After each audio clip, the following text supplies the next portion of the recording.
차가운 금속의 감촉만이 떨리는 손끝에 유일한 위안이었다. 화려하게 수놓아진 붉은 화롯의 넓은 소매 깊은 곳. 서윤의 가녀린 손은 은장도의 자루를 부서질듯 움켜쥐고 있었다. 덜컹거리는 가마의 요동이 마치 그녀를 지옥의 불구덩이로 밀어넣으려는 저승사자의 손길처럼 느껴졌다. 가마꾼들의 거친 숨소리와 멀리서 들려오는 풍악소리가 섞여 기이한 불협화음을 만들어냈지만 서윤의 귀에는 그 모든 소리가 자신의 장래를 알리는 만가처럼 들릴 뿐이었다. 그녀는 입술을 깨물어 핏방울이 맺히도록 참아내며 속으로 되뇌었다. 내 이 몸이 더러운 돈놀이꾼의 손에 닿는 순간 이 은장도가 나의 목을 찌르리라. 그것만이 양반 가문의 여식으로서 그리고 정인을 잃은 여인으로서 지킬 수 있는 마지막 자존심이다. 눈앞을 가린 하얀 면사포 너머로 세상은 희뿌옇게 번져 보였고 그 흐릿한 시야만큼이나 그녀의 앞날은 칠흑 같은 어둠에 잠겨 있었다.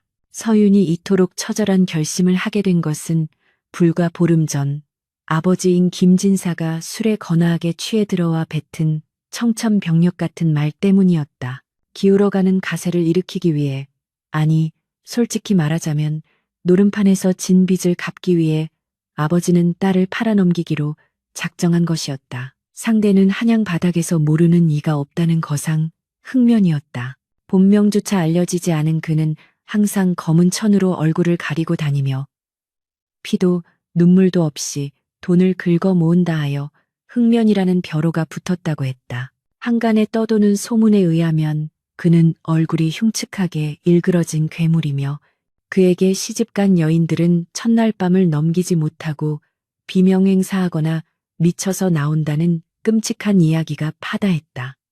네가 가문을 살리는 길이다. 흥면이 보내온 예단만으로도 우리 집안은 다시 일어설 수 있다. 아버지의 목소리는 탐욕으로 번들거렸으나 서윤은 그날 밤새도록 마당의 우물가에 앉아 소리 죽여 울었다. 가마가 크게 흔들리자 서윤의 몸이 한쪽으로 쏠렸다. 그녀는 황급히 자세를 바로잡으며 다시금 은장도를 확인했다. 날카로운 칼날이 비단집 안에 숨죽이고 있다는 사실만이 공포에 질린 심장을 근근히 뛰게 만들었다. 문득 그녀의 머릿속에 아련한 기억 하나가 스쳐 지나갔다. 3년 전 봄, 흩날리는 벚꽃 아래서 수줍게 시집 한 권을 건네던 선비 이겸의 모습이었다. 낡은 도포 자락을 휘날리며 맑은 눈빛으로 세상을 논하던 그는 가난하지만 기계 넘치는 사내였다. 서윤 낭자. 소생이 이번 과거에 급제하여 반드시 낭자를 맞으러 오겠소. 그때까지 부디 강건하시구려. 그의 목소리는 봄바람처럼 따스했고 서윤은 그 약속 하나만을 믿고 3년이라는 인고의 세월을 기다려왔었다.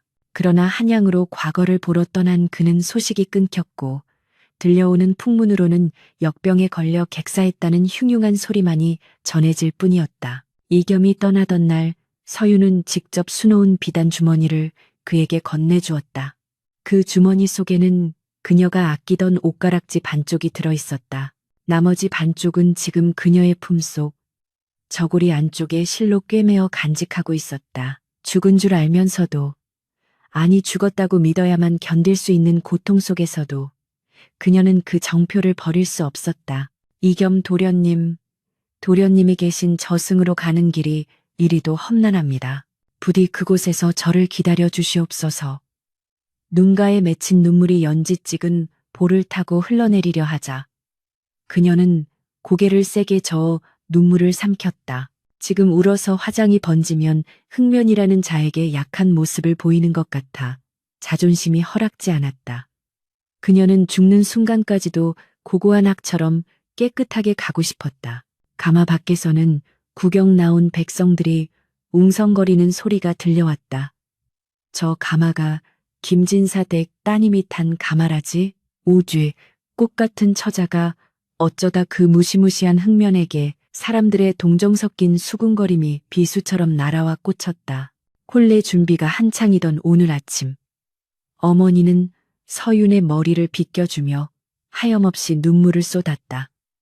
애미가 죄인이다. 못난 지아비를 만나 귀한 딸을 사지로 내모는구나. 어머니의 거친 손이 떨리고 있었지만 서유는 오히려 담담한 표정으로 어머니의 눈물을 닦아주었다. 어머니, 너무 슬퍼 마셔요. 이것이 제 팔자인가 봅니다. 부디 건강하세요. 작별 인사치고는 너무나 비장한 말에 어머니는 가슴을 치며 통곡했다.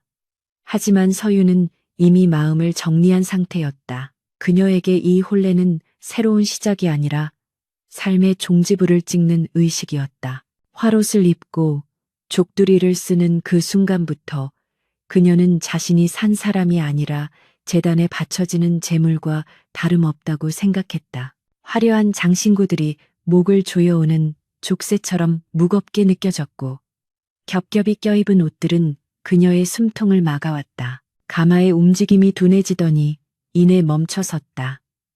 밖에서 신행이 도착했소 라고 외치는 수모의 목소리가 들렸다. 서윤의 심장이 걷잡을 수 없이 요동쳤다.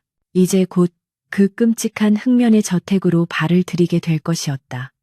주위가 갑자기 조용해지더니 육중한 대문이 열리는 소리가 삐걱거리는 마찰음과 함께 고막을 때렸다. 저택 안으로 들어서는 가마꾼들의 발소리가 조심스러워졌다.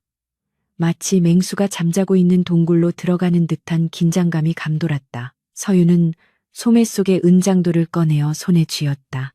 차가운 칼집의 문양이 손바닥에 선명하게 새겨지는 듯했다.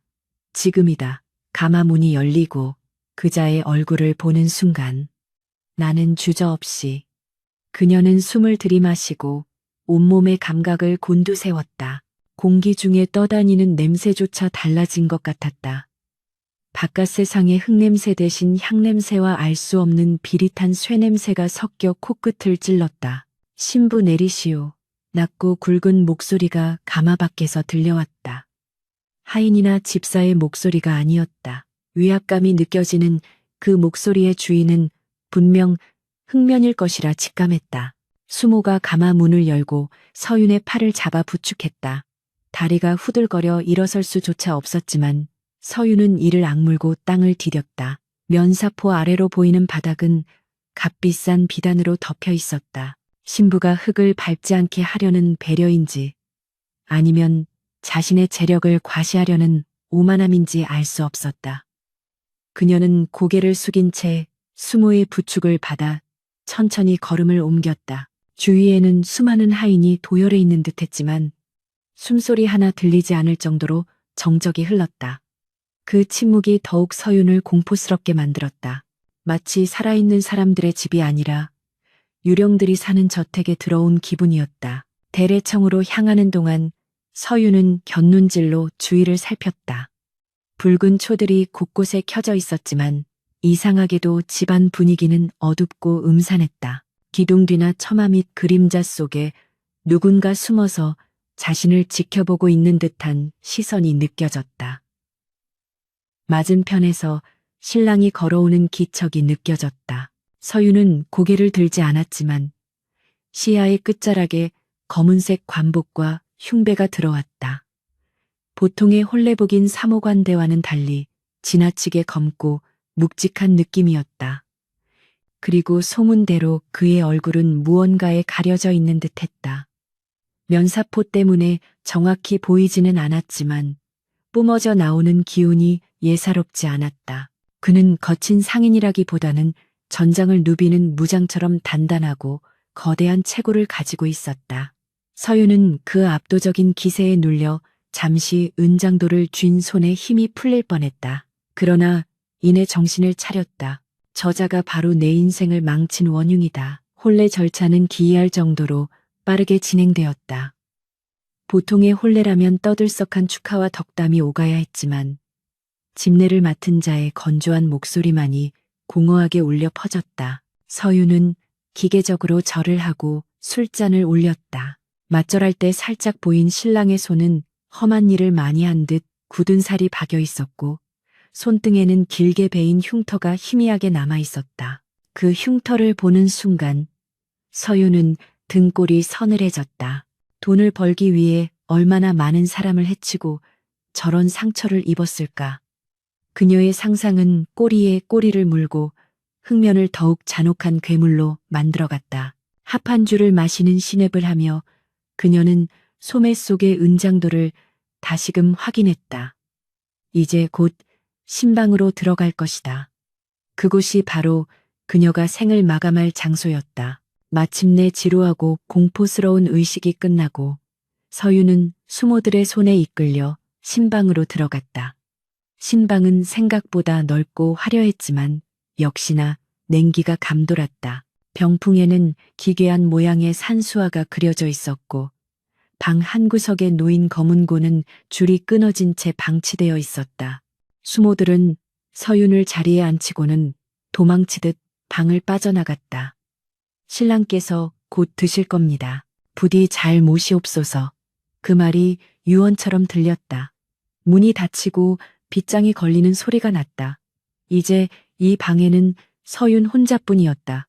아니, 곧 그자가 들어올 것이다. 서윤은 떨리는 손으로 소매 속에서 은장도를 꺼냈다. 칼집에서 칼을 뽑자 서늘한 은빛이 촛불에 반사되어 번뜩였다. 그녀는 칼끝을 자신의 목에 겨누었다. 눈물이 왈칵 쏟아졌다. 죽음이 두려워서가 아니었다. 이렇게 허망하게 끝나는 자신의 삶이 너무나 가엾고 억울해서였다. 이겸 도련님, 다음 생이 있다면 부디 양반도 천민도 아닌 평범한 촌부의 자식들로 태어나 백년해로 하입시다. 서유는 눈을 감고 마지막 기도를 올렸다. 그때였다. 문 밖에서 묵직한 발소리가 들려오기 시작했다. 쿵, 쿵, 쿵. 마치 심장이 땅바닥에 떨어지는 듯한 둔탁한 소리였다. 발소리는 점점 가까워졌고 이내 문 앞에서 멈췄다. 서윤의 호흡이 멈췄다. 문고리가 천천히 돌아가는 소리가 들렸다. 끼익.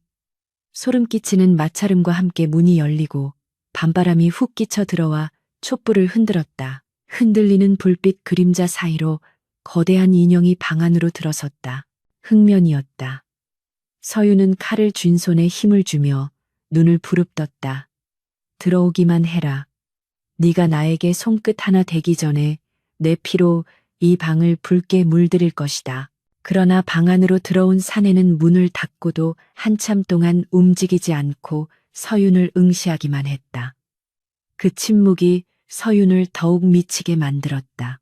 팽팽한 긴장감이 활시위처럼 당겨진 그 순간 사내가 천천히 발을 떼어 서윤에게로 다가오기 시작했다. 방 안을 가득 채운 침묵은 단순한 고요가 아니었다. 그것은 마치 수천 근의 바위가 가슴을 짓누르는 듯한 물리적인 무게감을 동반한 압박이었다. 서윤의 시야 아래로 바닥을 디디며 다가오던 사내의 검은 가죽신이 멈춰섰다. 숨조차 제대로 쉴 수 없는 긴장감이 그녀의 전신을 휘감았다. 사내의 그림자가 촛불에 일렁이며 서윤의 머리 위로 길게 드리워지자 그녀는 마치 거대한 맹수 앞에 내던져진 초식동물이 된 듯한 공포를 느꼈다. 소매 속에서 은장도를 쥔 소나귀의 식은땀이 배어 칼자루가 미끄러질 것만 같았다. 그녀는 입술을 꽉 깨물어 비명을 삼켰다.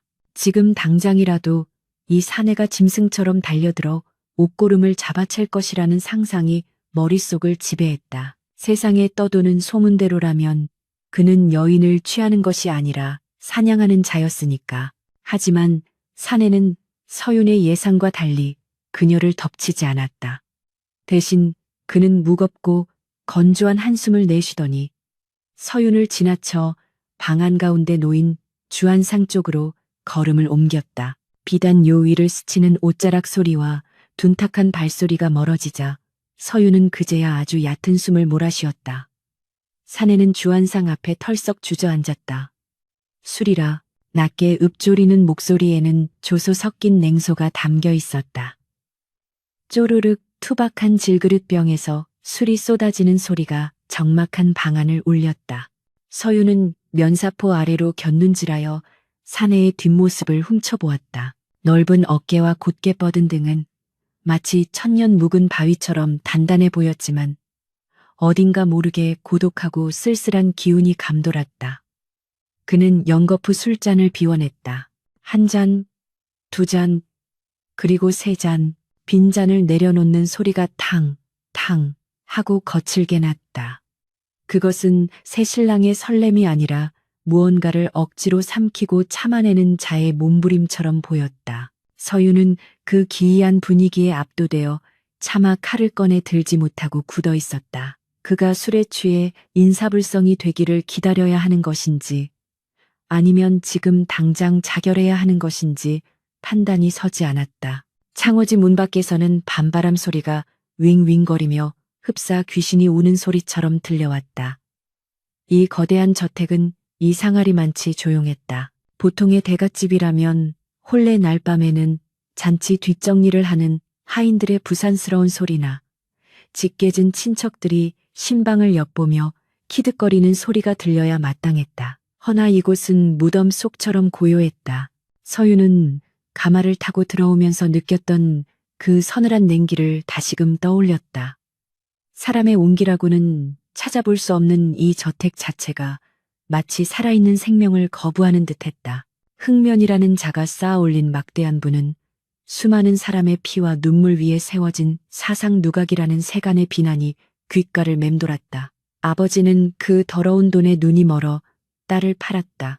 서윤의 가슴 속에서 서러움과 분노가 뒤엉켜 치밀어 올랐다. 그녀는 눈을 질끈 감았다. 이겸 도련님, 저는 어찌하여 이런 운명을 타고났단 말입니까?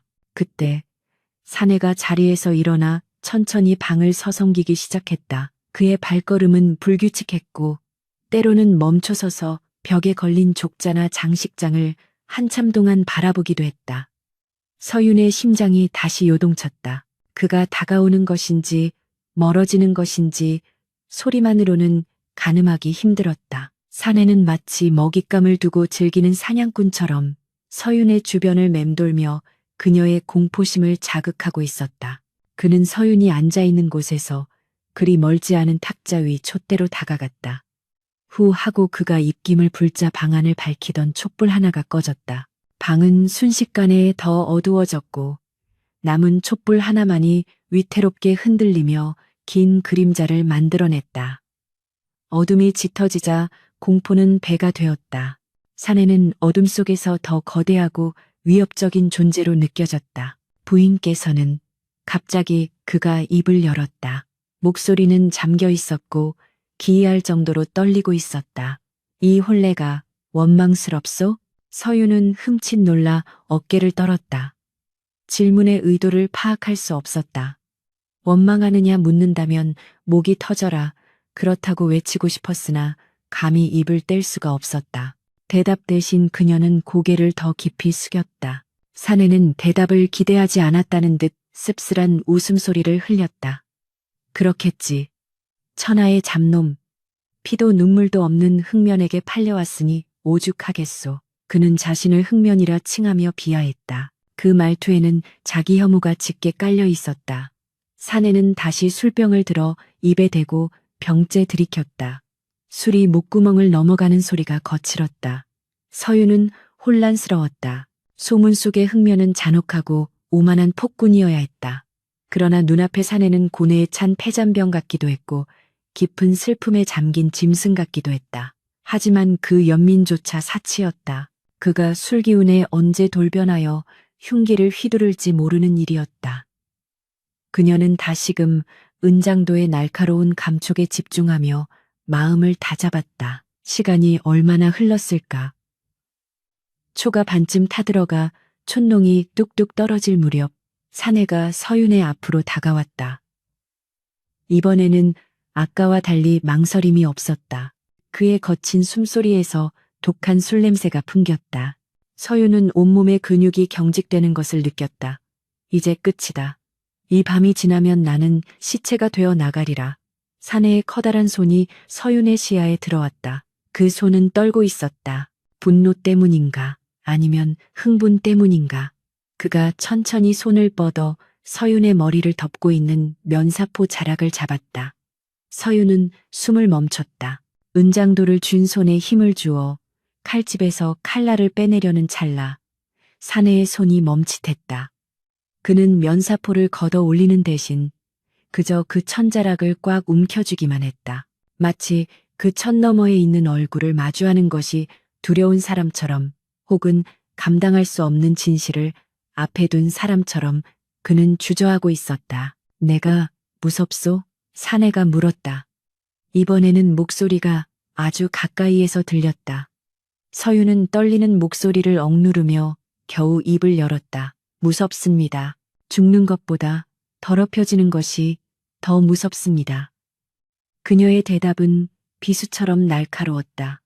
그것은 살려달라는 애원이 아니라 건드리면 죽어버리겠다는 협박이었다. 사내의 손이 파르르 떨렸다. 그는 움켜쥐었던 면사포를 놓지 않은 채 거칠게 숨을 몰아쉬었다. 더럽혀진다라. 그는 그 단어를 곱씹으며 고통스러운 듯 신음을 흘렸다. 그래, 세상 사람들은 모두 나를 더러운 놈이라 욕하지. 돈에 미쳐 인륜을 저버린 놈이라고. 사내의 목소리가 점점 커지더니 이내 분노에 찬 외침으로 변했다. 그는 갑자기 뒤로 물러나 벽에 주먹을 내리쳤다. 쿵 하는 소리와 함께 벽에 걸려있던 족자가 떨어졌다. 서윤은 비명을 지르며 몸을 움츠렸다. 광기였다. 서윤이 보기에 그것은 분명한 광기였다. 사내는 머리를 감싸쥐고 방안을 맴돌았다. 하지만 말이오. 그들이 무엇을 안단 말이오. 내가 무엇을 위해 이 시궁창 같은 바닥을 기었는지 그 고고한 양반, 나부랭이들이 어찌 알겠소. 사내는 울부짖었다. 그가 토해내는 말들은 서윤을 향한 것이라기보다 보이지 않는 세상을 향한 저주에 가까웠다. 서윤은 공포 속에서도 기이한 위화감을 느꼈다. 그의 말투, 억양, 그리고 감정을 폭발시키는 방식이 어딘가 익숙했다. 천박한 장사치들의 말투와는 달랐다. 언뜻 스쳐 지나가는 단어의 선택이 그를 배운 사람의 그것이었다. 하지만 지금은 그런 것을 따질 겨를이 없었다. 사내가 흥분을 가라앉히지 못하고 다시 서윤에게로 돌진해 오고 있었기 때문이었다. 부인, 내 얼굴을 보시오. 사내가 명령하듯 말했다. 아니, 그것은 애원에 가까웠다. 사람들이 괴물이라 부르는 이 얼굴을 똑똑히 보란 말이오. 그는 다짜고짜 서윤의 어깨를 잡았다. 악력이 얼마나 센지 뼈가 부서지는 듯한 고통이 느껴졌다. 서윤은 고통에 신음하며 필사적으로 고개를 저었다. 싫습니다. 놓으십시오. 그녀는 반사적으로 소매 속에 숨겨둔 은장도를 꺼내 들었다. 은빛 칼날이 촛불을 받아 번쩍였다. 가까이 오지 마십시오. 한 발자국만 더 오면 혀를 깨물고 죽겠습니다. 서윤이 외쳤다. 그녀의 눈에서는 하염없이 눈물이 쏟아지고 있었지만 칼끝은 정확히 자신의 목을 겨누고 있었다. 방 안의 공기가 얼어붙었다. 사내는 서윤이 꺼내 든 은장도를 보고 멈칫했다. 그의 시선이 칼날에 고정되었다가 이내 서윤의 떨리는 손으로 옮겨갔다. 놀랍게도 사내는 물러서지 않았다. 오히려 그는 서윤의 칼끝 앞으로 가슴을 들이밀었다. 차라리 찌르시오. 그의 목소리는 차분하게 가라앉아 있었다. 내가 그리도 혐오스럽다면 내 심장을 찌르시오. 당신의 손에 죽는다면 그것 또한 내 업보일 테니. 서윤은 경악했다. 이자가 미친 것이 분명했다. 신부를 겁탈하려던 괴물이 갑자기 죽여달라고 애원하고 있었다. 서윤의 손이 심하게 떨렸다. 사람을 찔러본 적 없는 양반과 규수에게 살인은 자결보다 더 어려운 일이었다. 다가오지 말라 했습니다. 서윤의 목소리가 젖어들어갔다. 그녀는 뒤로 물러나려 했지만 등 뒤는 이미 벽이었다. 사내는 천천히 무릎을 꿇었다. 서윤의 눈높이에 맞춰 앉은 그는 여전히 면사포에 가려 얼굴이 보이지 않는 신부를 향해 손을 뻗었다. 그의 손길은 아까와 달리 조심스러웠다. 마치 깨지기 쉬운 도자기를 다루듯 허공에서 잠시 머뭇거리던 손이 서윤의 은장도를 쥔 손목을 부드럽게 감싸 쥐었다. 서윤은 비명을 지르며 칼을 휘두르려 했지만 사내의 악력을 당해낼 수는 없었다. 하지만 그는 칼을 빼앗지 않았다. 다만 칼끝이 서윤의 목이 아닌 바닥을 향하도록 천천히 내렸을 뿐이었다. 이 칼은 나를 찌르는 데 쓰시오. 당신을 해하는 데 쓰지 말고. 사내의 목소리가 귓가에 닿는 순간 서윤의 가슴 철렁 내려앉았다. 그 목소리, 술기운과 격정에 가려져 있었지만 아주 낮고 부드럽게 속삭이는 그 음성은 낯설지 않았다. 기억의 저편, 벚꽃잎이 흩날리던 그 봄날에 들었던 목소리와 겹쳐지는 느낌이었다. 서윤은 혼란스러움에 눈을 크게 떴다. 설마 아닐 것이다. 그 사람은 이미 죽었다. 그리고 이자는 악명 높은 흑면이다. 사내는 서윤의 손에서 은장도를 억지로 빼앗지 않고 그녀가 스스로 힘을 풀 때까지 기다렸다. 서윤의 손에서 힘이 빠지자 쨍그랑 하는 소리와 함께 은장도가 바닥으로 떨어졌다. 사내는 안도의 한숨을 내쉬었다. 그리고는 다시 서윤의 면사포 끝자락을 잡았다. 이제 보여드리리다. 당신이 평생을 함께해야 할 지아비의 얼굴을.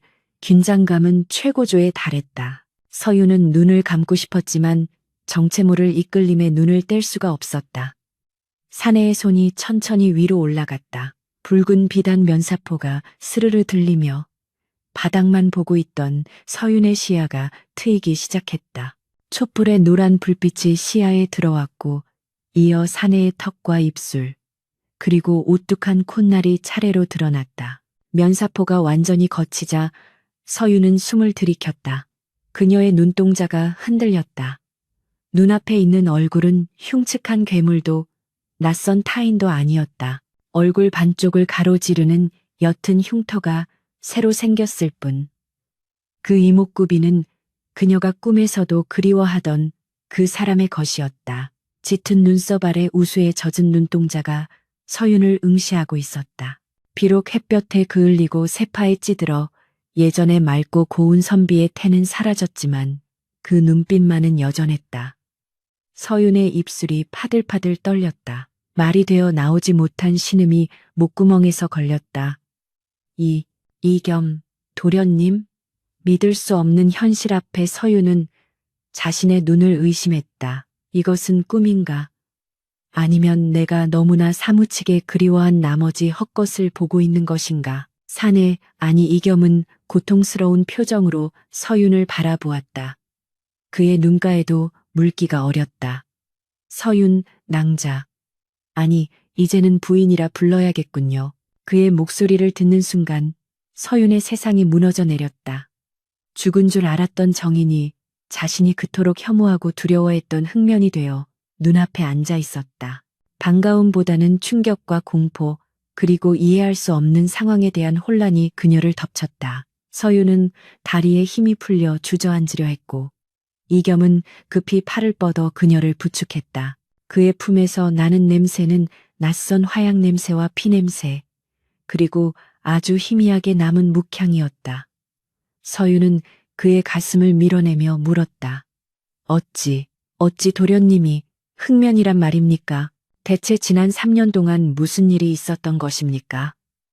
그녀의 물음에는 원망과 그리움이 뒤섞여 있었다. 이겸은 서윤을 놓아주고는 고개를 떨구었다. 긴 이야기가 될 것이오.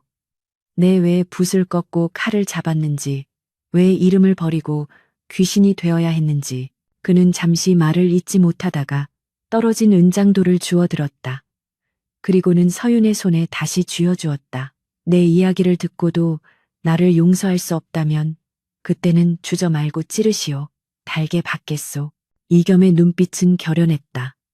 방 안에 촛불이 타닥 하고 튀며 두 사람의 얼굴을 비추었다. 밤은 깊었고 두 사람 사이에는 3년이라는 시간의 강보다 더 깊고 어두운 사연이 흐르고 있었다. 서윤은 멍하니 은장도를 내려다 보다가 천천히 고개를 들어 이겸의 눈을 마주했다.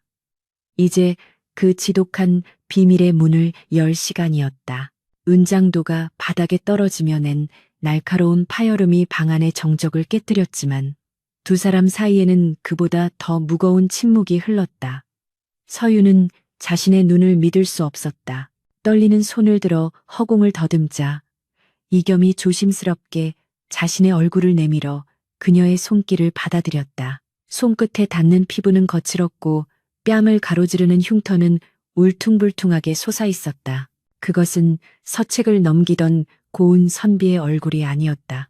그러나 따스한 체온과 손바닥에 전해지는 쿵쿵거리는 맥박은 그가 분명 살아있는 사람이며 자신의 기억 속에 각인된 그 정인임을 증명하고 있었다. 서윤의 눈에서 참았던 눈물이 툭 터지듯 쏟아져 내렸다. 살아 계셨습니까? 저는 도련님이 역병에 걸려 객사하신 줄로만 알고 매일 밤을 눈물로 지새웠습니다. 서윤의 목소리는 오열에 섞여 끊어질 듯 이어졌다. 그녀는 짐승처럼 울부짖고 싶었지만 목이 메어 쉰 소리만이 흘러나왔다. 눈앞의 사내가 공포의 대상인 흑면이라는 사실은 이미 머릿속에서 지워진 지 오래였다. 그저 사무치게 그리워하던 이가 살아서 돌아왔다는 사실만이 그녀의 온 세상을 뒤흔들고 있었다. 이겸은 서윤의 손을 자신의 뺨에 댄 채 붉게 충혈된 눈으로 그녀를 바라보았다. 그의 눈빛에는 회한과 안도 그리고 깊은 사랑이 뒤엉켜 있었다. 미안하오. 낭자를 이리 속이고 겁박하고 마음을 난도질하여 내 죄가 하늘을 찌르고 땅을 덮소. 이겸의 목소리는 갈라져 있었다. 그는 서윤의 눈물을 자신의 거친 엄지손가락으로 닦아주었다. 그 손길은 투박했지만 그 안에 담긴 마음은 3년 전 봄날의 바람처럼 부드러웠다. 서윤은 그의 손을 잡고 물었다. 어찌 된 일입니까? 과거를 보러 가신다던 분이 어찌하여 이름 모를 거상이 되어 그것도 악귀라 불리는 흑면의 탈을 쓰고 나타나신 겁니까? 그녀의 시선이 이겸의 흉터에 머물렀다. 그리고 이 상처는 도대체 지난 3년 동안 도련님께 무슨 일이 있었던 것입니까? 서윤의 질문은 비수가 되어 이겸의 가슴을 찔렀다. 그는 깊은 한숨을 내쉬며 고개를 돌려 흔들리는 촛불을 바라보았다. 3년 전 내가 낭자의 아버님 김진사 어른을 찾아갔던 날을 기억하시오? 이겸이 무겁게 입을 열었다. 서윤은 고개를 끄덕였다. 그날 이겸은 서윤과의 혼인을 허락받기 위해 그녀의 아버지를 찾아갔었다. 그날 진사 어른께서는 내게 말씀하셨소. 가난한 선비의 글줄이 쌀 한 톨이라도 만들어내더냐? 내 딸은 금으로 만든 가마를 탈 귀한 몸이다. 내 놈 같은 촌구석 선비 나부랭이가 넘볼 상대가 아니다. 라고. 이겸의 목소리에 서린 분노는 3년이 지난 지금도 여전히 뜨거웠다. 그는 주먹을 꽉 쥐었다. 그리고는 내 면전에서 내가 밤새워 쓴 시축을 찢어 밝히며 마당에 내동댕이 치셨지. 가져올 예물이 없다면 다시는 이 집 대문을 기웃거리지 말라 호통치시면서 서윤은 입을 막고 신음했다. 아버지가 그토록 모질게 굴었을 줄은 꿈에도 몰랐다. 가난이 죄는 아니었으나 아버지의 탐욕 앞에서는 가장 큰 죄악이었다. 나는 그 길로 붓을 꺾었소. 이겸의 눈빛이 차갑게 가라앉았다. 과거 급제, 장원, 다 부질없는 짓이라 여겼소. 내가 급제하여 관직을 얻는다 한들 평생 청빈하게 살아야 할 터인데 낭자의 아버님이 바라는 그 막대한 재물을 어찌 감당하겠소. 그래서 나는 결심했소. 선비 이겸을 죽이고 돈을 위해서라면 지옥 불에도 뛰어들 장사치로 다시 태어나기로. 그는 잠시 말을 멈추고 술잔을 채워 단숨에 들이켰다. 독한 술 기운을 빌려야만 꺼낼 수 있는 고통스러운 기억들이었다. 한양으로 가는 대신 나는 국경무역이 성행하는 의주로 향했소. 그곳은 법보다 주먹이 가깝고 인의의 지보다 은전 한 뼘이 목숨을 좌우하는 아수라장이었소. 서윤은 그의 굳은 살 박힌 손을 다시 보았다. 그 손은 이제 붓 대신 칼과 돈을 쥐는데 익숙해진 손이었다. 처음에는 등짐 장수부터 시작했소. 수백 근의 짐을 지고 험준한 산맥을 넘으며 발바닥이 터지고 어깨가 짓물렀소. 밤이면 늑대떼와 산적들의 습격을 피해 칼을 쥐고 잠들어야 했지. 이겸은 씁쓸하게 웃었다. 이 흉터는 청나라 상인들과 인삼 거래를 하던 중 산적대를 만나 내 물건을 지키려다 생긴 것이오. 그 물건들은 바로 낭자를 데려오기 위한 자금이 될 것들이었기에 내 목숨보다 더 귀하게 여겨야 했소. 서유는 가슴이 미어지는 듯한 통증을 느꼈다. 자신을 위해 고귀했던 선비가 피칠갑을 한 장사치가 되었다는 사실이 믿기지 않았다. 도련님, 어찌 저 따위가 무엇이라고. 그녀가 흐느끼자 이겸은 고개를 저었다. 아니요, 낭자는 내 삶의 유일한 빛이었소. 그 지옥 같은 곳에서 나를 버티게 한 것은 오직 낭자를 다시 만나겠다는 일념 하나뿐이었소. 이겸은 이야기를 이어갔다.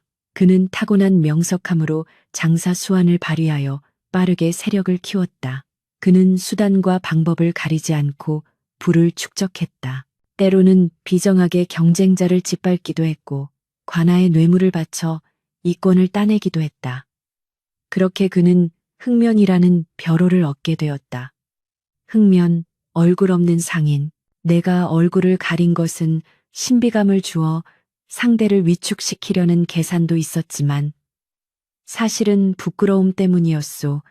이겸의 목소리가 젖어들었다. 장사치들 틈바구니에서 악귀처럼 변해가는 내 얼굴을 낭자가 기억하는 그 맑았던 선비의 모습과 비교하는 것이 두려웠소. 그래서 검은 천으로 얼굴을 가리고 세상 모든 비난을 그 천 뒤에 숨겼지. 사람들이 나를 괴물이라 부르면 부를수록 나는 안심했소. 그래야 아무도 내 진짜 정체를 모를 테니까. 그러던 중 이겸은 청천벽력 같은 소식을 들었다. 김진사가 도박빚에 몰려 딸을 팔려 한다는 소문이었다. 그 소식을 듣자마자 나는 한양으로 달려왔소. 내가 3년 동안 피땀 흘려 모은 모든 재산을 털어서라도 낭자를 지켜야 했소. 이겸의 눈에 광기가 서렸다. 나는 일부러 가장 악랄하고 잔혹한 소문을 퍼뜨렸소. 흥면에게 시집가면 죽어서 나온다는 소문을 내 입으로 냈단 말이오. 그래야 다른 놈들이 감히 낭자를 탐내지 못할 테니까. 그리고는 낭자의 아버님에게 사람을 보내 가장 높은 값을 불렀소. 그 탐욕스러운 노인이 거절할 수 없을 만큼의 막대한 금액을. 서유는 그제야 모든 퍼즐이 맞춰지는 것을 느꼈다. 흉흉한 소문도, 그가 얼굴을 가린 이유도, 그리고 이 기막힌 혼례도 모두 자신을 향한 그의 비뚤어졌지만 처절한 사랑 방식이었음을. 하지만 제가 도련님인 줄 모르고 죽으려 했다면 어찌하셨겠습니까? 서윤이 떨리는 목소리로 물었다. 이겸은 고개를 떨구었다. 그것이 가장 두려웠소. 낭자가 나를 알아보지 못하고 증오하며 죽음을 택할까봐. 그래서 오늘 밤 이 문을 열고 들어오기가 죽기보다 두려웠소. 차라리 낭자의 손에 죽는 것이 내가 흥면이라는 사실을 들키고 경멸받는 것보다 낫다고 생각했소. 그의 고백은 서윤의 가슴을 후벼 팠다. 그녀는 바닥으로 내려와 이겸의 앞에 무릎을 꿇었다. 그리고는 그의 투박한 두 손을 잡아 자신의 얼굴에 묻었다. 도련님, 아니 서방님. 제가 어리석었습니다. 겉모습과 소문만 믿고 서방님의 깊은 뜻을 헤아리지 못했습니다. 이 못난 사람을 위해 붓을 꺾고 칼을 잡으시다니.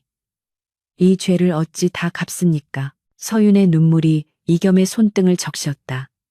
이겸은 화들짝 놀라며 서윤을 일으켜 세우려 했다. 일어나시오, 부인. 죄인은 나여. 고귀한 규수를 장사치의 아내로 만들고 이런 공포를 주었으니 내가 죄인이요.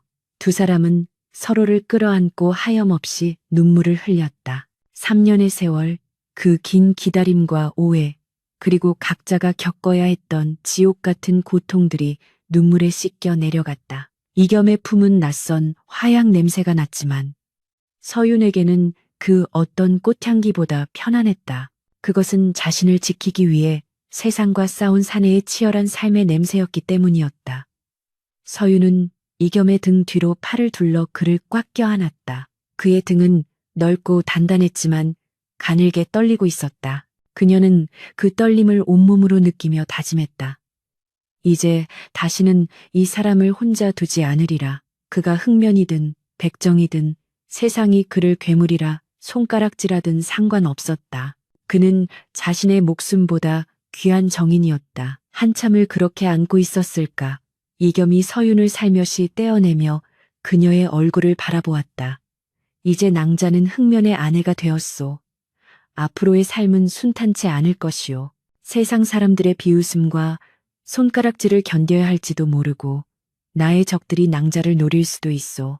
그래도 나와 함께 가주시겠소? 그의 물음은 청혼보다 더 무겁고 진지했다. 서윤은 주저없이 고개를 끄덕였다. 그녀의 눈빛은 더 이상 공포에 질린 먹잇감의 것이 아니었다. 서방님이 지옥 불구덩이에 계신다면 저도 그곳에 있겠습니다. 서방님이 흥면이라면 저는 그 가면 뒤에 숨겨진 눈물이 되겠습니다. 서윤의 단호한 대답에 이겸의 얼굴에 비로소 옅은 미소가 번졌다. 3년 만에 처음으로 지어 보이는 인간 이겸의 미소였다. 방 안의 공기가 바뀌었다. 차갑고 음산했던 기운은 사라지고 애틋하고 따스한 온기가 그 자리를 채웠다. 촛불은 여전히 흔들렸지만 더 이상 위태로워 보이지 않았다. 이겸은 서윤을 조심스럽게 안아들어 요 위에 눕혔다. 서윤은 부끄러움에 얼굴을 붉혔지만 피하지 않았다. 이겸의 손길 하나하나에는 그동안 억눌러왔던 그리움과 사랑이 묻어났다. 그는 서윤의 머리카락을 쓸어 넘기며 속삭였다. 오늘 밤은 아무 걱정 마시오. 밖에서 무슨 소리가 들리든 세상이 뒤집어지든 이 방 안에는 오직 우리 둘뿐이오. 서윤은 그의 가슴에 귀를 대고 고개를 끄덕였다. 심장 소리가 자장가처럼 들려왔다. 밤이 깊어가고 있었다. 창호지 문 너머로 달빛이 은은하게 스며들었다. 저택 밖에서는 여전히 바람이 불고 있었고 내일 날이 밝으면 그들은 냉혹한 현실과 마주해야 했다. 탐욕스러운 아버지, 흥면의 정체를 의심하는 경쟁자들, 그리고 양반 가문의 여식이 장사치에게 팔려갔다는 세간의 비난이 그들을 기다리고 있을 것이다. 하지만 지금 이 순간만큼은 그 어떤 것도 두렵지 않았다.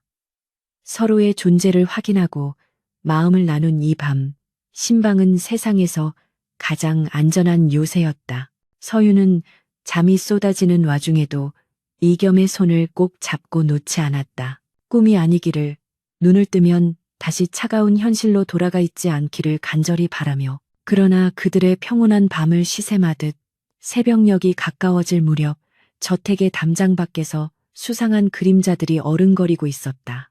이겸이 흥면이라는 사실을 알고 있는, 혹은 흥면의 재산을 노리는 자들이 혼례날의 어수선함을 틈타 움직이기 시작한 것이다. 이겸은 잠든 서윤의 얼굴을 바라보다가 문득 예민해진 감각으로 바깥의 기척을 느꼈다. 그의 눈빛이 다시금 매섭게 변했다. 사랑하는 여인을 되찾았으니 이제는 그녀를 지키기 위해 다시금 칼을 들어야 할 때였다. 선비 이겸의 낭만은 이 방 안에 남겨두고 문 밖을 나서는 순간 그는 다시 피도 눈물도 없는 흥면이 되어야 했다. 그는 서윤이 깨지 않도록 조심스럽게 몸을 일으켜 머리맡에 두었던 장검을 손에 쥐었다. 칼자루를 쥔 그의 손에 힘이 들어갔다. 새벽의 푸르스름한 여명이 창호지 문틈으로 스며들기도 전 신방의 정막을 찢어발긴 것은 날카로운 파열음이었다. 누구냐? 이겸의 낮고 묵직한 외침과 동시에 문 그림자가 흔들리더니 검은 복면을 쓴 괴한들이 창문을 부수고 들이닥쳤다. 서윤은 비명을 삼키며 이불을 끌어안고 구석으로 물러났다. 공포에 질린 그녀의 눈에 비친 것은 더 이상 붓을 든 선비가 아니었다. 이겸은 마치 기다렸다는 듯 침착하게 장검을 뽑아들었다. 서슬퍼런 칼날이 어둠 속에서 번뜩이는가 싶더니 가장 먼저 달려든 자객의 검을 쳐냈다. 챙강, 쇠와 쇠가 부딪히는 소리가 고막을 때렸고 불꽃이 튀었다. 이겸의 움직임은 춤을 추듯 유려하면서도 맹수처럼 사나웠다. 지난 3년 국경의 거친 바람과 마적들의 칼날 속에서 살아남은 생존 본능이 그를 움직이고 있었다. 서윤은 떨리는 손으로 입을 막은 채 자신의 정인이 피 튀기는 사륙의 현장 한가운데 서 있는 모습을 지켜보았다. 그것은 낯설고도 경이로운 광경이었다. 그는 단 한 걸음도 물러서지 않고 서윤이 있는 쪽을 등진 채 자객들을 막아내고 있었다. 감히 흙면의 침소에 발을 들이다니 목숨이 두 개라도 되는 모양이구나. 이겸이 호통치며 칼을 휘두르자 자객 하나가 비명과 함께 나뒹굴었다. 방안은 순식간에 아수라장이 되었다. 깨진 도자기 파편이 튀고 베인 상처에서 뿜어져 나온 피비린내가 진동했다. 그러나 자객들의 수는 줄어들지 않았다. 놈들은 단순히 도적대가 아니었다. 훈련받은 살수들임이 분명했다. 이겸의 이마에서 식은땀이 흘러내렸다. 그가 아무리 무예를 익혔다 한들 다수를 상대하며 서윤까지 지키는 것은 버거운 일이었다. 그때였 밖에서 웅성거리는 소리와 함께 횃불빛이 요란하게 일렁였다. 주인어른, 호위무사들이 당도했습니다. 집사의 다급한 외침과 함께 이겸의 사병들이 들이닥쳤다. 전세는 순식간에 역전되었다. 포위된 자객들은 도간에 든 쥐꼴이 되어 하나둘 무릎을 꿇거나 제압당했다. 상황이 종료되자 이겸은 거친 숨을 몰아쉬며 칼을 거두고는 피가 묻은 손을 옷자락에 닦고 서윤에게 다가갔다. 부인, 다친 곳은 없소? 놀라게 해서 미안하오. 그의 목소리는 다시금 다정하게 돌아와 있었지만 눈빛만은 여전히 서늘하게 불타고 있었다. 소란이 가라앉고 아침 해가 완전히 떠오를 무렵 저택의 마당은 피냄새와 긴장감으로 가득 찼다. 포박된 자객들이 마당 한가운데 무릎 꿇려 있었고 그 주위를 무장한 호위무사들이 둘러싸고 있었다. 이겸은 서윤에게 방 안에 머물 것을 권유했으나 서윤은 고개를 저었다. 저도 가겠습니다. 이 모든 일이 저 때문에 벌어진 일이라면 피하지 않겠습니다. 그녀의 눈빛은 단호했다. 이겸은 잠시 망설이다가 고개를 끄덕이고는 그녀의 손을 잡고 방을 나섰다. 두 사람이 마당에 들어서자 하인들이 길을 터주었다. 그때 대문 밖에서 요란한 고함이 들려왔다. 문 열어라. 내 딸이 이 안에 있다. 흑면 이놈이 내 딸을 죽였는지 살렸는지 내 눈으로 확인해야겠다. 익숙하고도 지긋지긋한 목소리. 바로 서윤의 아버지 김진사였다. 그리고 그 옆에는 거만한 표정의 중년 사내가 으스대며 서 있었으니 그는 한양 상권을 두고 이겸과 사사건건 부딪히던 경쟁자 최대행수였다. 이겸이 눈짓을 하자 육중한 대문이 열렸다. 김진사는 씩씩거리며 들어오다. 마당에 널브러진 자객들과 핏자국을 보고 기겁하여 뒷걸음질 쳤다. 이게 무슨... 김진사가 말을 더듬는 사이 최 대행수가 부채를 펴들고 비릿한 웃음을 흘리며 앞으로 나섰다. 첫날 밤부터 피바람이라니. 흑면, 자네가 지은 죄가 많아 하늘이 벌을 내리는 게 아닌가? 최 대행수의 눈길이 포박된 자객들에게 스윽 머물렀다. 이겸은 그 짧은 시선 교환을 놓치지 않았다. 이겸은 서윤을 자신의 등 뒤로 살짝 감추며 차가운 목소리로 응수했다. 내 죄가 많아 벌을 받는 것이 아니라 남의 것을 탐하는 쥐새끼들이 설쳐되어 청소를 좀 했습니다. 헌데 최 대행수께서 어찌 이른 아침부터 장인어른과 함께 오셨소. 마치 이런 일이 벌어질 줄 알았다는 듯 말이오. 이겸의 예리한 지적에 최 대행수의 눈썹이 꿈틀했다. 김진사는 상황 파악도 못한 채 이겸의 등 뒤에 서 있는 서윤을 발견하고 소리쳤다. 서윤아, 살아있었구나. 네, 흑면 이놈이 너를 해코지하면 관아에 고발하여 위자료라도 받아내려 했건만 아버지는 딸의 안위보다 위자료라는 단어에 더 힘을 주어 말했다. 서윤은 치밀어 오르는 수치심에 주먹을 꽉 쥐었다. 이겸은 그런 김진사를 싸늘하게 내려다보며 말했다. 장인어른, 딸이 무사한 것을 보고도 돈 타령이 먼저 나오십니까? 참으로 대단한 부정입니다. 김진사는 이겸의 비꼬는 말투에 얼굴을 붉히며 삿대질을 했다. 네 이놈, 감히 양반에게 말버릇이 그게 무엇이냐. 내 딸을 줬으면 예나 갖출 것이지. 어디서 천한 장사치 놈이. 김진사의 호통은 공허했다. 이미 이 저택의 주인은 이겸이었고 김진사는 돈에 눈이 멀어 딸을 판 파렴치한일 뿐이었다. 천한 장사치라. 이겸은 헛웃음을 지으며 한 발자국 앞으로 나섰다. 최 대행수, 이 자객들을 누구의 사주를 받았는지 굳이 고신을 하지 않아도 알 것 같소. 어젯밤 내 목을 치고 내 재산을 가로채려던 계획이 실패하니 직접 오신 게 아니오? 이겸의 일갈의 최 대행수의 표정이 일그러졌다.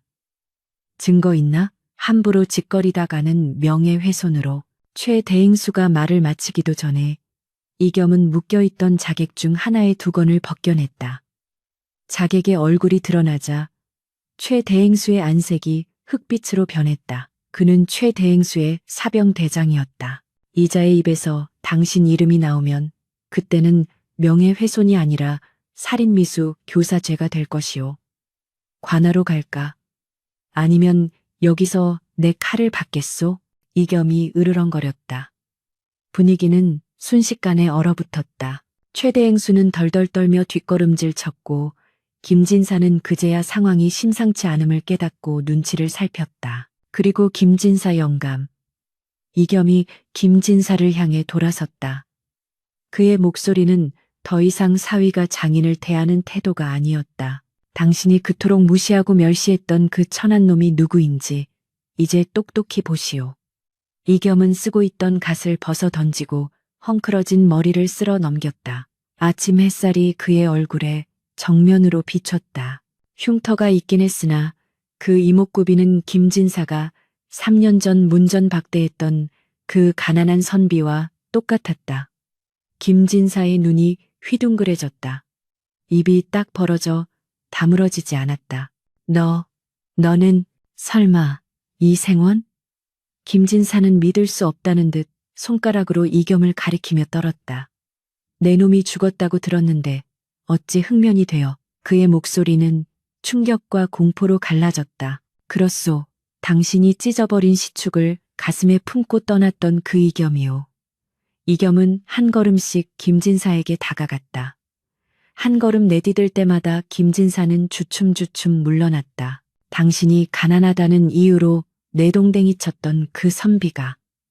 당신이 그토록 숭배하는 돈을 무기로 돌아왔소. 내 붓을 꺾게 만든 것도 당신이고 나를 괴물로 만든 것도 당신이오. 이겸의 목소리에는 지난 3년간 묵혀온 한이 서려 있었다. 어떻소? 그리도 바라던 재물을 가진 사위가 생겼으니 만족하시오? 비록 그 사위가 당신이 침뱉던 그놈이라 할지라도.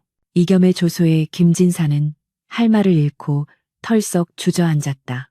그는 자신이 무슨 짓을 저질렀는지, 자신의 탐욕이 어떤 결과를 초래했는지 비로소 뼈저리게 느끼고 있었다.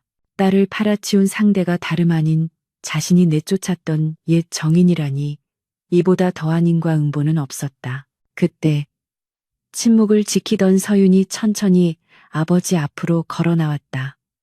그녀의 표정은 차분했지만 눈빛만은 흔들림이 없었다. 아버지, 서윤이 불렀다.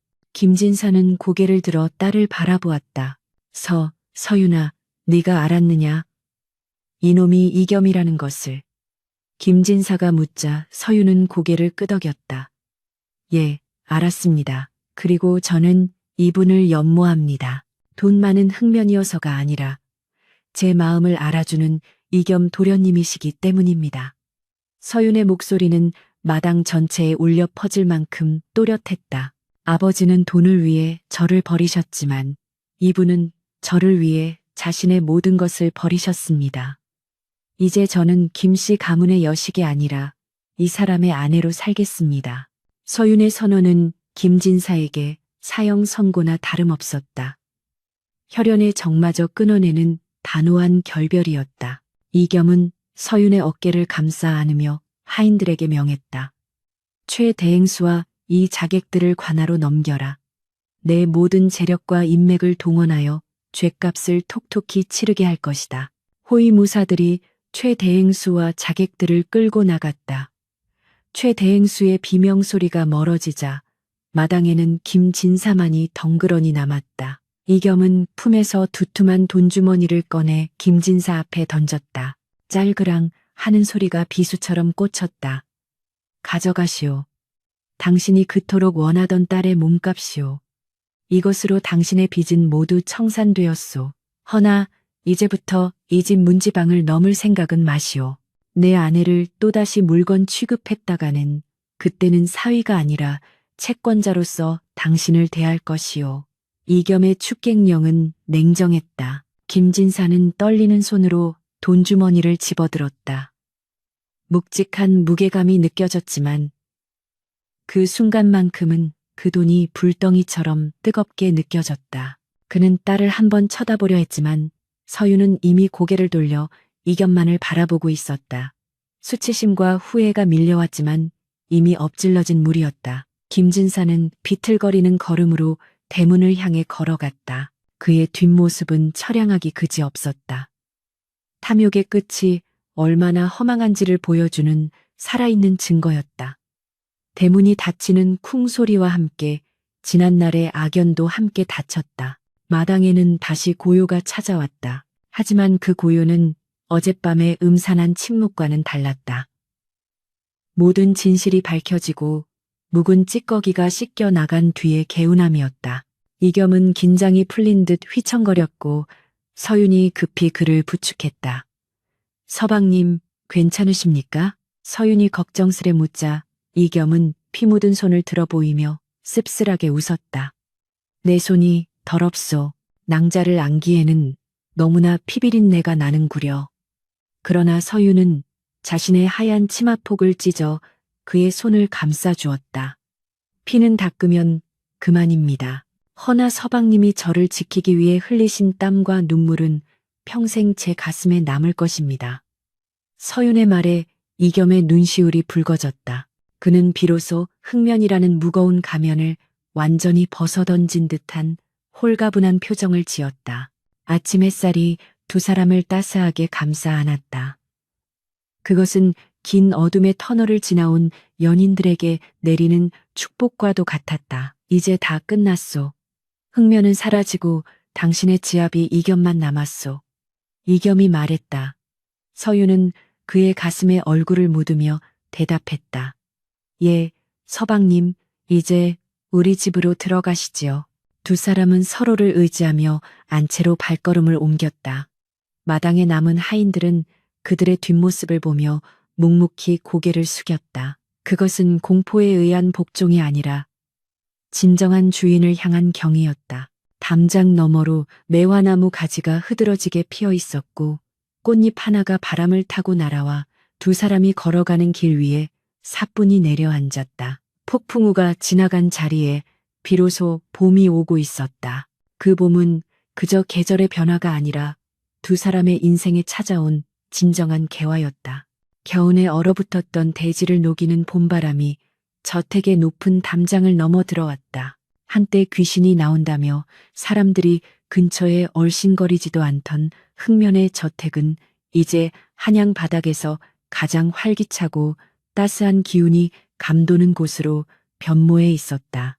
마당 한 구석 말라비틀어져 죽은 줄만 알았던 고목매와 나무 가지 끝에 기적처럼 연분홍 꽃망울이 터져 나왔다. 그 그윽한 매화 향기는 지난날 이 집을 감싸고 있던 비릿한 피냄새와 음습한 곰팡이 냄새를 말끔히 지워버렸다.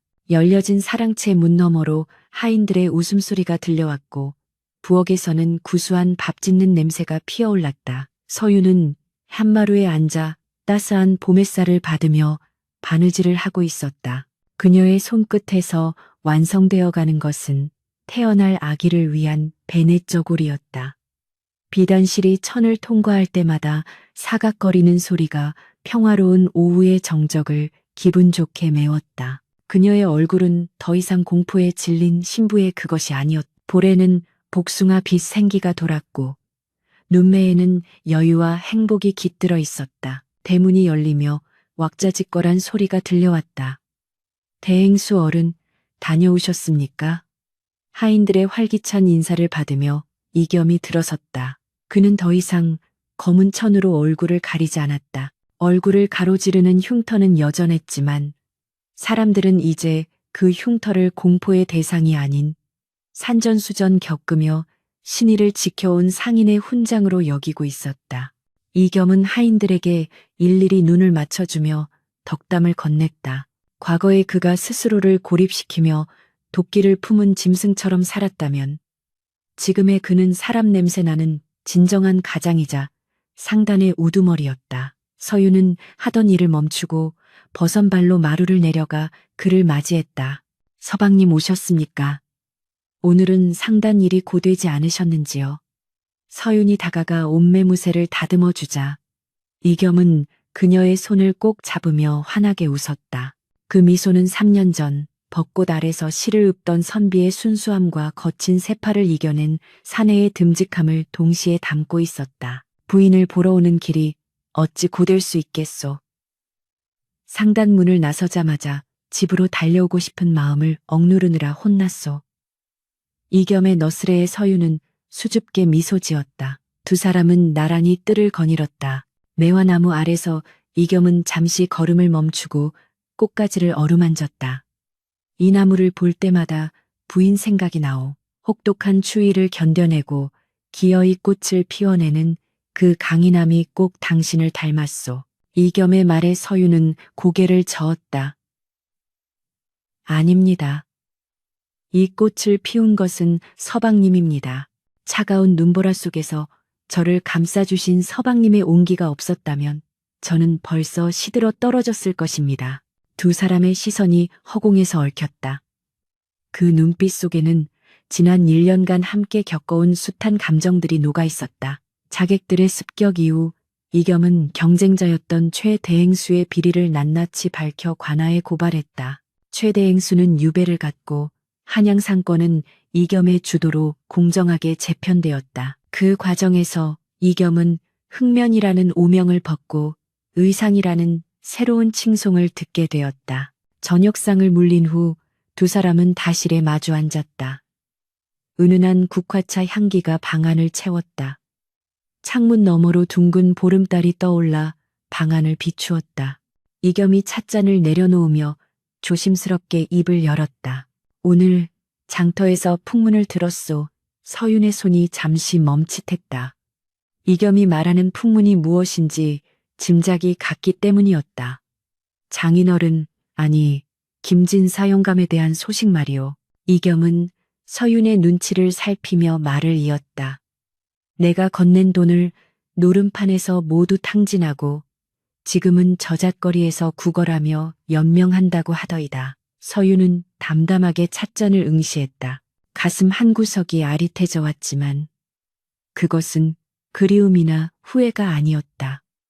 인과응보라는 세상의 비정한 이치에 대한 씁쓸함이었다. 아버지는 딸을 팔아 부귀영화를 꿈꿨으나 그 돈은 모래알처럼 손가락 사이로 빠져나갔고 남은 것은 비참한 노후뿐이었다. 도와드리고 싶으시오? 이겸이 조심스레 물었다. 서윤은 천천히 고개를 가로저었다. 아니옵니다. 스스로 깨닫지 못하는 한 밑빠진 독에 물을 붓는 것과 같습니다. 그분이 겪는 고초 또한 그분이 짊어져야 할 업보일 것입니다. 제가 섣불리 나선다면 오히려 그분의 깨달음을 방해하는 일이 될지도 모릅니다. 서윤의 목소리는 단호했다. 그녀는 더 이상 부모의 그늘 아래서 떨던 유약한 소녀가 아니었다. 그녀는 한 가문을 책임지는 안주인으로서 냉철함과 지혜를 갖추고 있었다. 이겸은 그런 서윤이 안쓰러우면서도 자랑스러웠다. 그는 자리에서 일어나 서윤의 옆으로 가서 앉았다. 그리고 그녀의 어깨를 감싸 안았다. 부인의 뜻이 정그렇다면 따르겠소. 허나 마음이 쓰이거든 언제든 말하시오. 미우나 고우나 부인의 부친이 아니시오. 서윤은 이겸의 품에 기대어 눈을 감았다. 아버지에게 받지 못한 사랑을 남편에게서 넘치도록 받고 있었다. 그것으로 충분했다. 밤이 깊어가면서 달빛은 더욱 짙어졌다. 이겸은 서랍에서 작은 나무 상자 하나를 꺼냈다. 서윤이 의아한 눈빛으로 바라보자 그는 상자를 열어 보였다. 그 안에는 서윤이 첫날 밤 지니고 있었던 은장도가 들어 있었다. 날카롭고 서늘했던 그 칼날은 이제 비단천에 고이 쌓여 있었다. 이것을 아직도 가지고 계셨습니까? 서윤이 놀라 물었다. 이겸은 고개를 끄덕이며 은장도를 꺼내 손바닥 위에 올려놓았다. 이 물건은 우리에게 아픈 기억이자 동시에 생명의 은인과도 같소. 이 칼이 없었다면 낭자의 결기를 내가 어찌 알았겠으며 내가 칼을 내려놓고 진심을 고백할 용기를 낼 수 있었겠소. 이겸은 은장도를 다시 상자에 넣으며 말했다. 하지만 이제 이 칼은 다시는 꺼낼 일이 없을 것이오. 내 목숨을 다해 부인을 지킬 테니 부인이 스스로를 지키기 위해 칼을 드는 일은 결코 없을 것이오. 서윤은 눈시울이 뜨거워졌다. 그녀는 상자를 덮고 이겸의 손을 잡았다. 서방님, 약조해 주십시오. 다시는 혼자 아파하지 않겠다고, 다시는 얼굴을 가리고 어둠 속에 숨지 않겠다고요. 이겸은 서윤의 손등에 입을 맞추며 대답했다. 약조하리다. 내 남은 생은 오직 부인과 우리 아이와 그리고 세상을 향해 당당하게 얼굴을 들고 살아가겠소. 두 사람의 약속은 달빛 아래서 영원히 맹세되었다. 방 한 구석에 놓인 검은고가 눈에 들어왔다. 첫날 밤 줄이 끊어져 있던 그 검은고는 이제 말끔하게 수리되어 있었다. 서윤은 자리에서 일어나 검은고 앞에 앉았다. 서방님을 위해 곡조를 하나 타 올리겠습니다. 서윤의 손가락이 현을 튕기자 맑고 청아한 소리가 방안을 울렸다. 그것은 슬픈 곡조가 아니었다. 봄날의 시냇물처럼 경쾌하고 핀 꽃처럼 화사한 가락이었다. 이겸은 눈을 감고 그 소리를 음미했다. 거친 장사판에서의 고단함, 지난 3년간의 모진 세월이 그 선율 속에 녹아 사라지는 듯했다. 그는 생각했다. 인생이란 참으로 알 수 없는 것이라고. 가장 혐오했던 사람에게서 가장 큰 사랑을 찾았고 가장 절망적인 순간에 희망의 꽃이 피어났으니 말이다. 흥면이라는 이름 뒤에 숨겨져 있던 그의 진심을 알아봐준 단 한 사람. 서윤이 있었기에 그는 괴물이 아닌 인간으로 돌아올 수 있었다. 그리고 서윤 역시 자신을 지키기 위해 악역을 자처했던 이겸의 깊은 사랑을 깨달았기에 죽음의 문턱에서 돌아와 삶을 껴안을 수 있었다. 연주가 끝나자 이겸은 박수를 치며 서윤을 바라보았다. 천상의 소리요. 내 평생 들어본 소리 중 가장 아름답소. 서윤은 수줍게 웃으며 다시 이겸의 곁으로 돌아와 앉았다. 서방님, 내일은 저잣거리에 나가 비단도 좀 끊고 아이에게 줄 신발도 보고 싶습니다. 서윤의 소박한 바람에 이겸은 고개를 끄덕였다. 그리합시다. 내일은 장사도 하루 쉬고 온종일 부인의 짐꾼 노릇을 하리다. 두 사람은 서로를 마주보며 소리내어 웃었다. 그 웃음소리가 담장을 넘어 밤하늘로 퍼져나갔다. 그 소리는 세상 어떤 음악보다도 듣기 좋은 화음이었다. 먼 훗날 사람들은 이 저택을 가리켜 매화정이라 불렀다. 봄이면 흐드러지게 피는 매화꽃 때문이기도 했지만 그곳에 사는 주인 부부의 사랑이 매화 향기보다 더 진하고 아름답다는 소문 때문이었다. 사람들은 더 이상 흥면의 전설을 두려움으로 기억하지 않았다.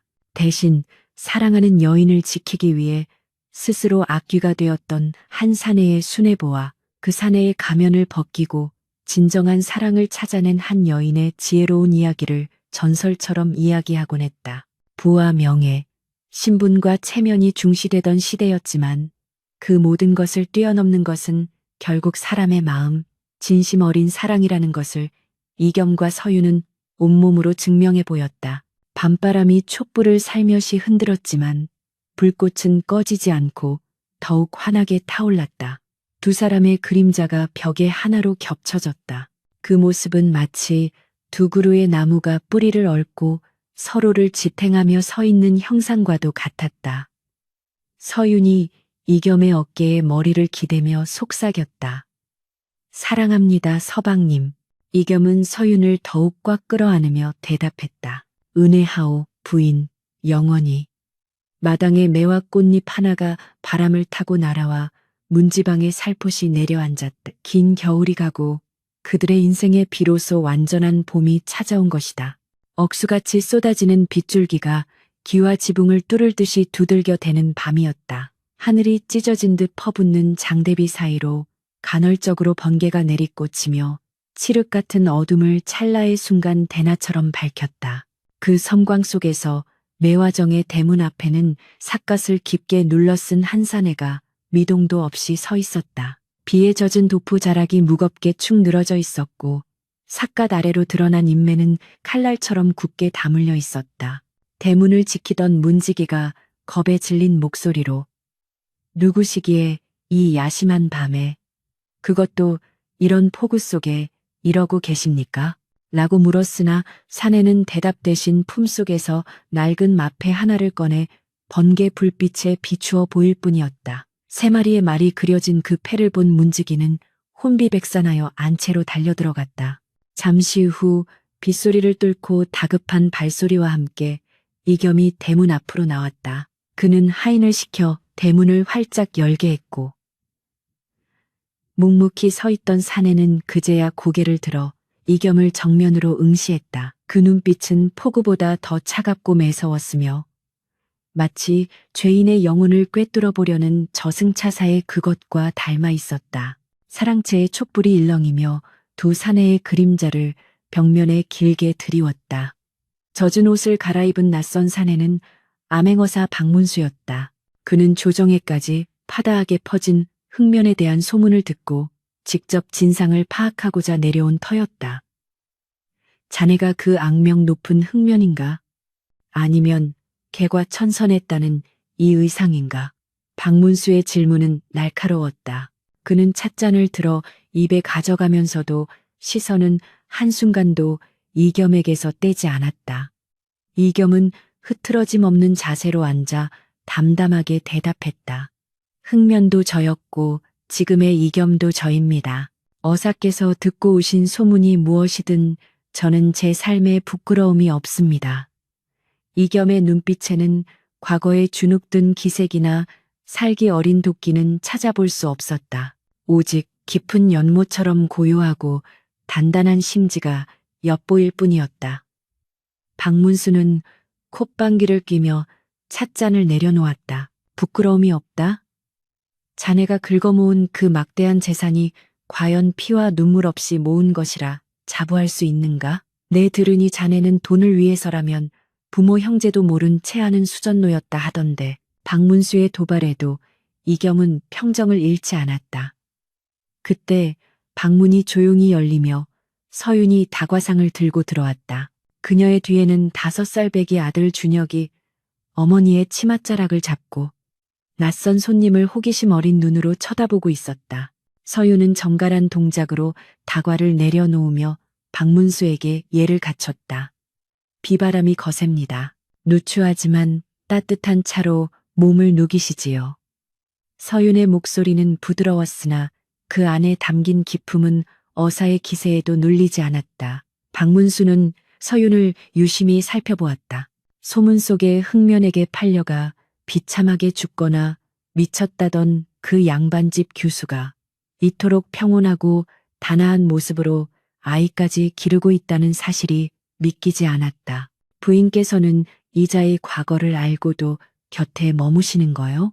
아니면 이 화려한 생활에 취해 눈과 귀를 닫으신 거요? 박문수의 무례한 질문에 서윤은 미소 지으며 준혁의 머리를 쓰다듬었다. 저는 제 지아비의 과거가 아니라 그가 저를 위해 흘린 땀과 현재의 진심을 봅니다. 어사께서도 겉으로 드러난 소문보다는 이 사람의 눈을 직접 보시지요. 그 순간 밖에서 쿠르릉 하는 천둥소리와 함께 하인들의 비명소리가 들려왔다. 주인어른, 큰일 났습니다. 마을 입구에 둑이 터지려 합니다. 이대로라면 마을 전체가 물에 잠길 것입니다. 집사의 다급한 외침에 이겸이 벌떡 일어났다. 그의 얼굴에서 여유는 사라지고 긴박함과 결단력이 그 자리를 채웠다. 당장 창고를 열어라. 쌀가마니와 모래주머니를 전부 실어날라야 한다. 상단의 모든 일꾼을 깨워 둑으로 보내라. 이겸은 망설임 없이 지시를 내렸다. 박문수가 의아한 듯 물었다. 자네의 창고에 있는 쌀은 내다 팔면 금값이 될 터인데 그것을 둑을 막는데 쓰겠단 말인가? 마을 사람들이 죽든 말든 자네 집만 무사하면 될 일이 아닌가? 박문수의 말은 시험이었다. 이겸은 각근을 단단히 매며 박문수를 노려보았다. 사람이 죽으면 돈이 무슨 소용입니까? 내 재산은 사람에게서 나온 것이니 사람을 살리는 데 쓰는 것이 마땅하오. 이겸은 뒤도 돌아보지 않고 빗속으로 뛰쳐나갔다. 서윤 역시 가만히 있지 않았다. 그녀는 하녀들을 불러 모았다. 솥을 걸고 밥을 지어라. 비를 맞으며 일하는 장정들과 대피해 올 마을 사람들을 먹여야 한다. 광에 있는 잿감을 모두 꺼내고 안채의 방들을 모두 비워라. 젖은 옷을 말릴 수 있게 불을 지펴라. 서윤의 지휘는 일사불란했다. 양반집 교수로서의 체면보다는 위기에 처한 이웃을 구하려는 안주인의 책임감이 앞섰다. 박문수는 멍하니 그 광경을 지켜보았다. 자신의 예상과는 전혀 다른 전개였다. 돈밖에 모르는 냉혈한과 사치스러운 부인일 것이라는 편견이 산산이 조각나고 있었다. 그는 슬그머니 자리에서 일어나 밖으로 나갔다. 폭우 속에서 이겸은 누구보다 앞장서서 흙투성이가 된 채 쌀가마니를 나르고 있었다. 여기를 막아라. 저쪽으로 물길을 돌려야 한다. 그의 고함 소리는 천둥 소리보다 더 크게 울려 퍼졌다. 마을 사람들도 하나둘 모여들었다. 평소 흙면을 두려워하던 이들도 지금은 그를 믿고 따르고 있었다. 대행수 어른이 우리를 살리려고 전 재산을 쏟아부으신다. 우리도 힘을 보태자. 둑 위에서는 신분도 나이도 성별도 없었다. 오직 살아남아야 한다는 일념과 서로를 돕고자 하는 마음만이 빗물과 땀에 뒤섞여 흐르고 있었다. 이겸은 어깨가 빠질 듯한 고통 속에서도 멈추지 않았다. 무거운 바위를 들어 올리다. 손톱이 깨지고 피가 났지만 그는 아픔을 느낄 겨를조차 없었다. 그의 머릿속에는 오직 공포에 떨고 있을 마을 사람들의 얼굴과 집에서 자신을 기다리는 아내와 아이의 모습뿐이었다. 3년 전 자신을 위해 붓을 꺾었던 그 결기로 이제는 수백 명의 목숨을 지키기 위해 자연과 맞서 싸우고 있었다. 박문수도 더 이상 구경만 할 수 없었다. 그는 도포 자락을 걷어 올리고 진흙탕 속으로 뛰어들었다. 이쪽은 내가 맡겠네. 자네는 저쪽을 지휘하게. 암행어사의 채통 따위는 중요하지 않았다. 흙탕물을 뒤집어 쓴 채 쌀가마니를 나르는 그의 모습은 영락없는 일꾼이었다. 이겸은 박문수를 보고 짧게 고개를 끄덕였다.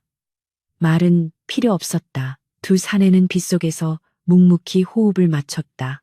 새벽이 밝아올 무렵 기적처럼 빗줄기가 가늘어지기 시작했다. 무너질 듯 위태로웠던 둑은 이겸의 창고에서 나온 수백 가마니의 쌀과 모래주머니로 단단하게 보강되어 있었다. 마을은 물에 잠기지 않았다. 사람들은 흙투성이가 된 서로의 얼굴을 확인하며 환호성을 질렀다. 살았다. 대행수 어른 만세. 날이 완전히 밝자 마을 회관 마당에는 서윤이 준비한 뜨거운 국밥이 가득 차려졌다. 지친 사람들은 김이 모락모락 나는 국밥을 먹으며 서로를 위로했다. 이겸은 탈진하여 마루에 걸터 앉아 있었다. 온몸이 진흙 범벅이었고 손은 상처투성이었지만 그의 표정은 그 어느 때보다 밝았다. 서윤이 다가와 깨끗한 수건으로 그의 얼굴을 닦아주었다. 고생하셨습니다. 서방님, 정말 큰일을 해내셨습니다. 서윤의 눈에 자랑스러움이 가득했다. 이겸은 서윤의 손을 잡고 씩 웃었다. 부인의 내조 덕분이요. 국밥 냄새가 어찌나 구수한지. 둑을 막으면서도 배가 고파 혼났소. 두 사람은 서로를 바라보며 조용히 웃음을 터뜨렸다. 그때 박문수가 다가왔다. 그의 꼴도 말이 아니었다. 삿갓은 어디론가 날아갔고 도포는 찢어져 있었다. 하지만 그의 눈빛만은 맑게 빛나고 있었다. 네, 수많은 고을을 다니며 별의별 관리와 부자들을 다 보았지만 자네 같은 사람은 처음일세. 박문수는 허리춤에서 마패를 꺼내 이겸에게 보였다. 주위 사람들이 암행어사 출두야 를 외치기도 전에 박문수는 손을 저어 조용히 시켰다. 나는 오늘 암행어사로서 온 것이 아니라 한 사람의 백성으로서 자네에게 빚을 졌네. 자네가 아니었다면 이 고을은 수장되었을 것이야. 박문수는 이겸의 두 손을 굳게 잡았다. 조정에 돌아가면 주상 전하께 이 일을 낱낱이 고할 걸세.